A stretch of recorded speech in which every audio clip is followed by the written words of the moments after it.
2023 বিশ্বকাপ দিল্লিতে সেদিন টাইম আউট থেকে বাঁচতে টাইগারদের দাঁড়ে দাঁড়ে ঘুরেছিলেন অ্যাঞ্জেলো ম্যাথিউস। কখনো সাকিব, কখনো তাসকিন, প্রত্যেকের কাছে আলাদাভাবে ধর্ণা দিয়েও সেদিন মাথা নিচু করে ফিরতে হয়েছিল তাকে। 2 বছর পর এবার দৃশ্য পুরোই ভিন্ন। সেই অ্যাঞ্জেলো মাঠে ঢুকলেন আর বাংলাদেশের ক্রিকেটাররা তাকে দিলেন guard of honour. Liton, Jaker, নাইমরা করতালিতে বাহবা দিলেন ম্যাথিউসের 16 বছরের টেস্ট ক্যারিয়ারকে। শেষ টেস্টে ম্যাথিউস ভক্ত প্রতিপক্ষের কাছ থেকে যে সম্মান পেয়েছেন, গল টেস্টের তৃতীয় দিন এর বাইরে বড় খবর বা আই ক্যাচিং কিছুই ঘটেনি এবং এর জন্য ডিসক্রেডিট গোস টু গলের ব্যাটিং উইকেট।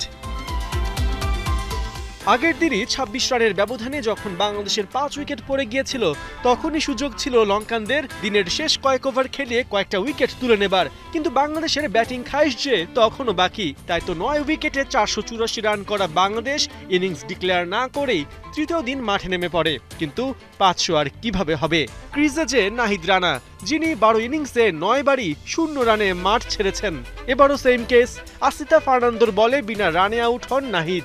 বাংলাদেশও গুটিয়ে যায় 495 রানে। জবাব দিতে নেমে 13তম ওভারে বাংলাদেশকে প্রথম সাফল্য এনে দেন তাইজুল। লাহির উদানাকে কট অ্যান্ড বোল্ড করেন 29 রানে। নিশাঙ্কা আর চান্ডিমালে ভর করে লাঞ্চ ব্রেকের আগে শ্রীলঙ্কার সংগ্রহ দাঁড়ায় 1 উইকেটে 100। সেকেন্ড সেশনে দ্রুতই টেস্ট ক্যারিয়ারে নিজের তৃতীয় সেঞ্চুরি তুলে নেন পাথুম নিশাঙ্কা। দীনেশ চান্ডিমালও পান 50-র দেখা। তবে চান্ডিমাল এই 50কে আর এগিয়ে নিতে পারেননি। নাঈম হাসানের বলে আউট হয়ে ফেরেন 54 রানে। লঙ্কানদের দ্বিতীয় সেশন শেষ হয় 2 উইকেটে 233 রানে। শেষ টেস্ট খেলতে নেমে শেষটা রাঙাতে পারেননি অ্যাঞ্জেলো ম্যাথিউস। পার্ট টাইম মুমিনুলের কাছে উইকেট দিয়ে আসেন 39 রানে। তবে গলের ব্যাটিং স্বর্গে সবার চোখ ছিল পাথুম নিশাঙ্কার দিকে। শান্ত যা পারেননি, মুশফিক যা পারেননি, নিশাঙ্কা কি সে ডাবল সেঞ্চুরি করতে পারবেন? না, হাসান মাহমুদ তা হতে দেননি। 189 রানে নিশাঙ্কাকে বোল্ড করে উপহার দেন দিনের বিগ আপসেট। শেষ পর্যন্ত 4 উইকেটে 368 রান নিয়ে তৃতীয় দিনের খেলা শেষ করে শ্রীলঙ্কা।